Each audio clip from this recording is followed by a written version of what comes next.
गरीब की शादी। शशि की सौतेली माँ ने उसकी शादी की तो बड़े घर में, लेकिन पति कोई काम न करता।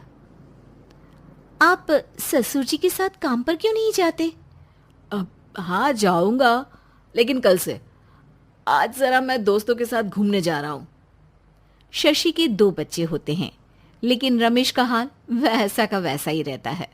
एक दिन, सुनिए ना, बच्चा रो रहा है, इसके दूध के लिए पैसे नहीं है।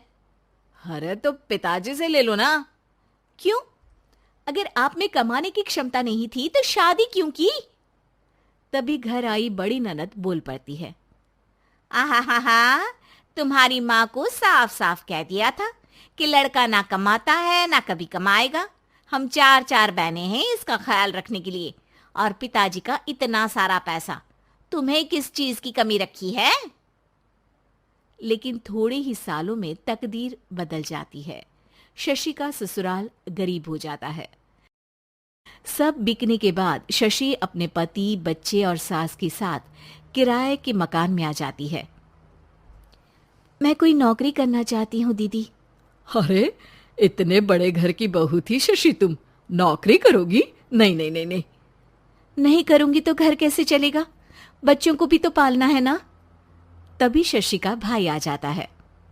शशि, ये ले राशन का सामान, किसी भी तरह की कोई भी जरूरत हो तो बताना।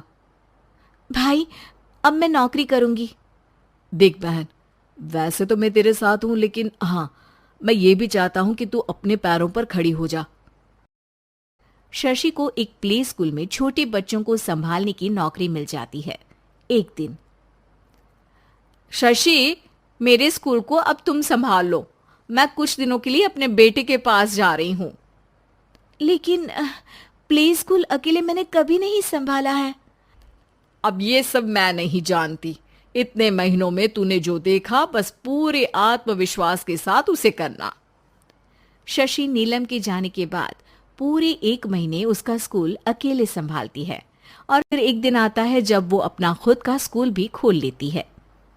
वाह शशि, तुमने आज मेरा सर गर्व से ऊंचा कर दिया। तुम्हारा यही आत्मविश्वास तुम्हें बहुत आगे ले जाएगा। नीलम, बहुत आगे जाने की चाह नहीं है, बस ये छोटा सा स्कूल मेरे बच्चों की अच्छी शिक्षा में मेरी मदद करे, यही मैं चाहती हूँ। शशि थोड़े थोड़े पैसों से ही अपना परिवार पाल रही थी। एक दिन उसके घर उसकी बड़ी ननद आती है। अरे भाभी, घर में कूलर तो लगा लेती, मेरी माँ को कैसे पंखे में लिटा रखा है? अरे तो शशि कौन सा एसी लगा कर सो रही है? वो भी तो यहीं रहती है ना मेरे पास। ज्यादा यहाँ आकर मेरी बहू को परेशान ना किया करो। हाँ हाँ, मुझे भी शौक नहीं है इस छोटे से घर में आने का। मैं तो बस ये बोलने आई थी कि मेरे बेटे की शादी है तो ननिहाल का जो नेग होता है वो ले आना। हाँ हाँ, जितना बनेगा कर देंगे, और ना हुआ ना तो वो भी नहीं करेंगे। तभी शशि बोल पड़ती है। अरे नहीं नहीं माँ जी, रीटा घर की बेटी है, उसके ससुराल वाले उससे शादी पर पूछेंगे कि मायके से क्या मिला। रीटा, तुम मुझे सामान की लिस्ट भेज देना, मैं पूरी कोशिश करूंगी कि तुम्हारी हर डिमांड को पूरा करे। अच्छा, मैं खाना लगाती हूँ।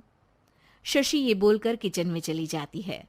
धीरे धीरे कर शशि किसी न किसी तरह अपनी सारी ननदों की डिमांड भी पूरी करती, बच्चों की ख्वाहिशें भी, और उनकी पढ़ाई के लिए पैसे जोड़ती।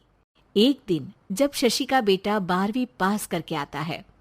माँ, अब तुझे काम करने की जरूरत नहीं है, मैं अब कोई ना कोई नौकरी करके पढ़ाई भी साथ कर लिया करूंगा। शशि को लगता है कि बेटा और आगे पढ़ाई करे, लेकिन वक्त की मार के कारण वो बेटे को काम के लिए हाँ कर देती है। अब बेटा एक बैंक में चपरासी बन जाता है। लड़का देखने में तो बड़ा अच्छा है, अंग्रेजी भी पटर पटर बोलता है, फिर चपरासी क्यों? लड़का सारी बात मैनेजर को बता देता है। अच्छा, तो मैं तुझे एक मौका देता हूँ, तू यहाँ रहकर दूसरे डिपार्टमेंट का भी काम सीख।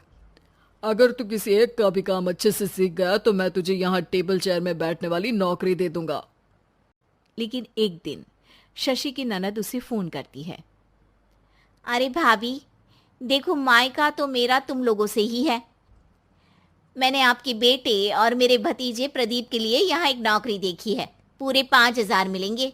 वैसे करता ही क्या है, चपरासी ही तो है ना। कोई बात नहीं रीटा, मैं उसे इस शहर के बाहर नहीं भेजना चाहती हूँ। बाकी वो शाम को आएगा तो मैं पूछ लेती हूँ। वहीं प्रदीप मैनेजर की बात से खुश हो जाता है और मैनेजर के काम पर ही नजर रखने लगता है। वो उनकी तरह के पेपर पढ़ता, काम करता और आने वाले लोगों की बातें सुनता। एक दिन बैंक में ऑडिट वाले आते हैं। ये गलत है, पूरी बैलेंस शीट नहीं मिल रही है, कहीं ना कहीं गड़बड़ है। ए मैनेजर, क्या करते हो? बैंक के पैसों का हिसाब सही नहीं है। मैनेजर के पसीने छूट जाते हैं। तभी प्रदीप वहां जाता है। अब क्या मैं ये बैलेंस शीट देख सकता हूँ? अरे बेटा मजाक नहीं, जाओ पानी लेकर आओ एक गिलास। प्रदीप मैनेजर को पानी लाकर देता है और फिर ऑडिटर से कहता है, देखिए सर, मैं आपको बता सकता हूँ कि कैसे बैलेंस शीट को आप लोग गलत तरीके से जोड़ रहे हैं।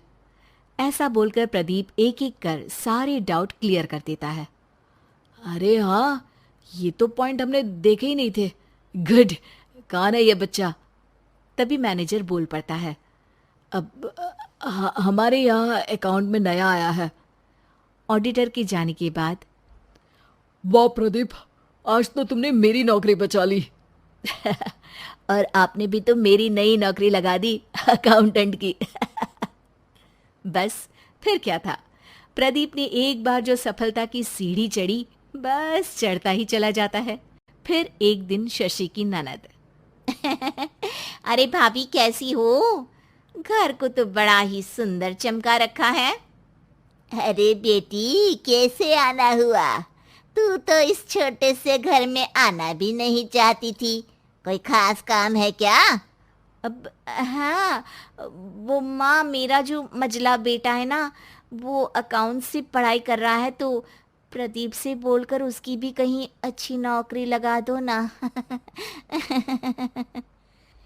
सास और शशि समझ जाते हैं कि कैसे पैसे आते ही लोगों के बात करने के तरीके से लेकर रिश्ते निभाने तक में बदलाव आ जाता है।